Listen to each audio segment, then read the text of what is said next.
Thank you for joining us. I'm here with the prosecutors and investigators who have worked diligently on the investigation of criminal attempts to interfere in the administration of Georgia's 2020 presidential election.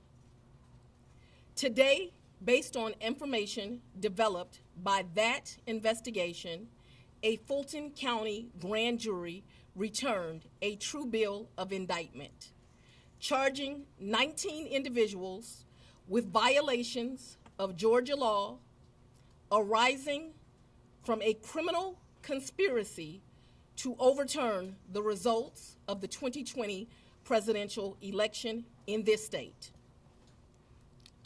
The indictment includes 41 felony counts and is 97 pages long.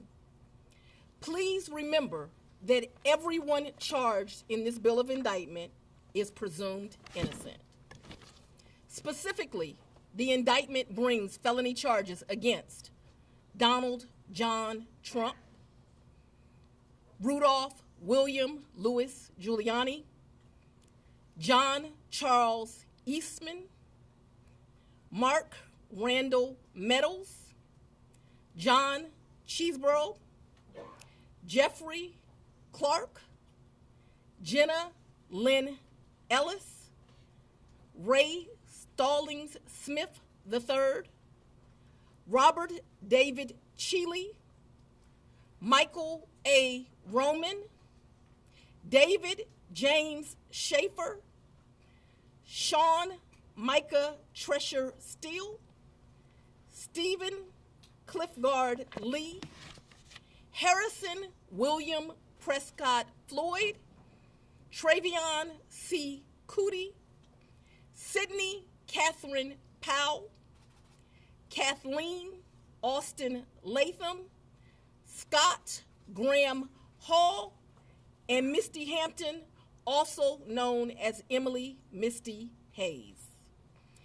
Every individual charged in the indictment is charged with one count of violating Georgia's Racketeer, Influenced, and Corrupt Organizations Act through participation in a criminal enterprise in Fulton County, Georgia, and elsewhere to accomplish the illegal goal of allowing Donald J. Trump to seize the presidential term of office beginning on January 20th, 21.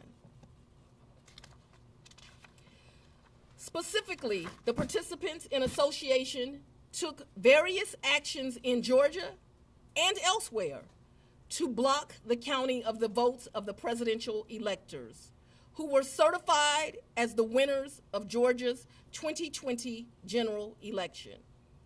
As you examine the indictment, you will see acts that are identified as overt acts and those that are identified as predicate acts, sometimes called acts of racketeering activity.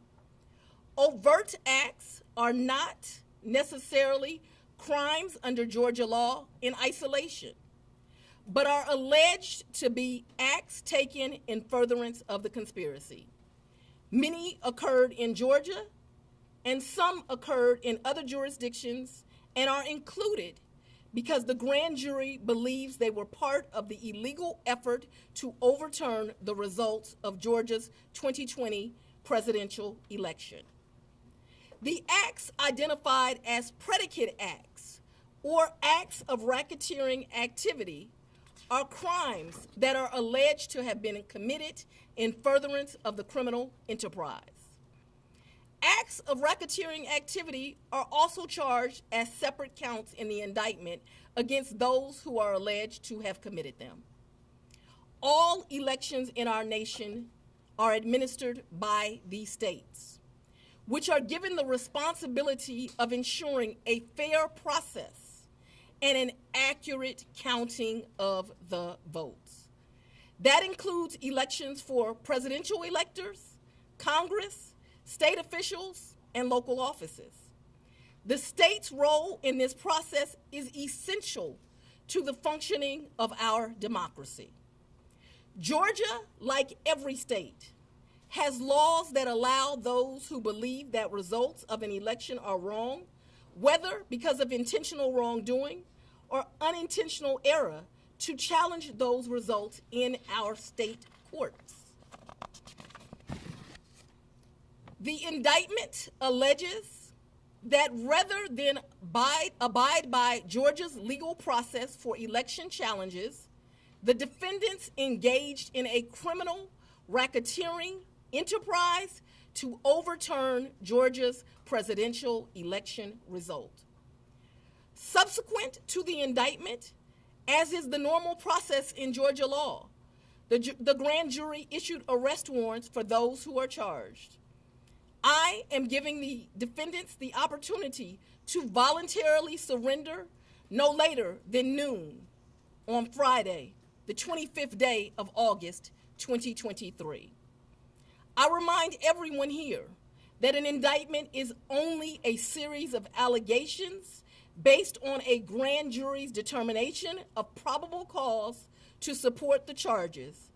It is now the duty of my office to prove these charges in the indictment beyond a reasonable doubt at trial. I would like to take a moment to thank the Superior Court Clerk, Shay Alexander, and her staff for staying late and making sure that this indictment was processed. I would also like to thank the men and women of Sheriff Labatt's office for keeping the courthouse open, but most importantly for keeping us safe over the weeks and months that have led up to this indictment, and for what I know they will continue to do to keep us safe. We also want to thank the Atlanta Police Department and other law enforcement partners who have worked with the sheriff to keep us safe. I will now take a very limited number of questions prior to going to sleep. I'll go first. Madam District Attorney. If you don't mind, Surveyor 11 to the 11 alive. Quick question. Can you clarify in Georgia the mandatory minimum when it comes to RICO charges, whether it's servable by probation or how that might play out? The RICO charges has time that you have to serve, so it's not a probated sentence. Madam District Attorney, what's the timetable for the trial? What is the timetable for the trial? Yes. As you know, in this jurisdiction, trials are set by the judges. And so it will be the judge that sets the date of the trial. This office will be submitting a proposed scheduling order within this week. However, that will totally be at the discretion of the judge. And you want to be you're the fourth jurisdiction now to indict Donald Trump. You would be the fourth one to try him, or could you move it up? You want to be the first to try him? I don't have any desire to be first or last. I want to try him and be respectful for our sovereign states. We do want to move this case along, and so we will be asking for a proposed order that occurs a trial date within the next 6 months. Madam District Attorney, earlier today there was a fictitious document, according to the Fulton County Clerk's Office, that was circulated online with charges against former President Donald Trump. That fictitious document matched exactly the charges that we now see in this indictment. Can you tell us more about that document leak? Because now you have the former president's lawyers who are saying that this is emblematic of a serious problem with your office. No, I can't tell you anything about what you refer to. What I can tell you is that we had a grand jury here in Fulton County. They deliberated till almost 8 o'clock, if not right after 8 o'clock. An indictment was returned. It was true billed, and you now have an indictment. I am not an expert on clerks' duties or even administrative duties. I wouldn't know how to work that system, and so I'm not going to speculate. Next question. Have you had any contact with the special counsel about overlap between these cases, and do you intend to try all of these defendants together? Do I intend to try the 19 defendants in this indictment together? Yes. And have you had any contact with the special counsel about the overlap between this indictment and the federal indictment? I'm not going to discuss our investigation at this time. I'm going to take. What do you make of the arguments made by former President Trump that this is a politically motivated indictment? I make decisions in this office based on the facts and the law. The law is completely nonpartisan. That's how decisions are made in every case. To date, this office has indicted, since I've been sitting as a district attorney, over 12,000 cases. This is the 11th RICO indictment. We followed the same process. We look at the facts, we look at the law, and we bring charges. Will you try this case yourself, Has the Ms. jury